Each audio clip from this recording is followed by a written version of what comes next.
Box office దగ్గర మిగిలిన సంక్రాంతి సినిమాలతో పోల్చితే బడ్జెట్ పరంగా, రిలీజ్ పరంగా, బిజినెస్ పరంగా తక్కువ బిజినెస్ ను సొంతం చేసుకుని రిలీజ్ అయిన విక్టరీ వెంకటేష్ నటించిన సంక్రాంతికి వస్తున్న సినిమా మిగిలిన సినిమాలన్నింటినీ కూడా అల్టిమేట్ లెవెల్లో డామినేట్ చేస్తూ కలెక్షన్ల పరంగా ఊచకోత కోస్తూ దూసుకుపోతూ ఉంది. సినిమా బాక్సాఫీస్ దగ్గర మూడవ రోజు అల్టిమేట్ కలెక్షన్లతో దుమ్ము లేపగా టాలీవుడ్ చరిత్రలో మూడవ రోజు హైయెస్ట్ కలెక్షన్లను సాధించిన బిగ్గెస్ట్ పాన్ ఇండియా మూవీస్ తో పోటీ పడే రేంజ్ కలెక్షన్లను అందుకుని సెన్సేషన్ ను క్రియేట్ చేసింది. బాక్సాఫీస్ దగ్గర మూడవ రోజు సినిమా అంచనాలను అందుకుంటూ 13.12 కోట్ల రేంజ్ లో షేర్ అందుకొని తెలుగు రాష్ట్రాలలో మూడవ రోజు ఆల్ టైమ్ హైయెస్ట్ కలెక్షన్లను సొంతం చేసుకున్న టాప్ 10 మూవీగా నిలిచి సంచలనం సృష్టించింది. టాప్ ప్లేస్ లో ఆర్ఆర్ఆర్ మూవీ 33.5 కోట్లకు పైగా షేర్ అందుకుంటే రెండవ ప్లేస్ లో సలార్ మూవీ 22.4 కోట్లకు పైగా షేర్ ను సాధించింది. తర్వాత పుష్ప 2 మూవీ 21.6 కోట్ల షేర్ తో, కల్కి మూవీ 19.83 కోట్ల షేర్ తో, దేవరా పార్ట్ 1 19.03 కోట్ల షేర్ తో, ఆది పురుష్ 17.07 కోట్ల షేర్ తో, బాహుబలి 2 16.6 కోట్ల షేర్ తో, పుష్ప మూవీ 14.38 కోట్ల షేర్ తో,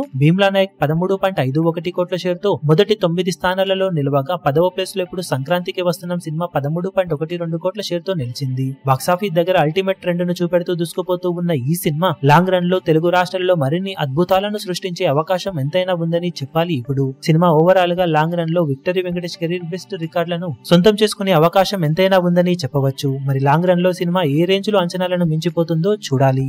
ఈ వీడియో మీకు నచ్చినట్లయితే లైక్ చేయండి, షేర్ చేయండి, ఛానల్ ను సబ్స్క్రైబ్ చేయడం మాత్రం మరవకండి. ఏ చిన్న అప్డేట్ ను మిస్ అవ్వకూడదు అనుకుంటే బెల్ ఐకాన్ ను ప్రెస్ చేయండి.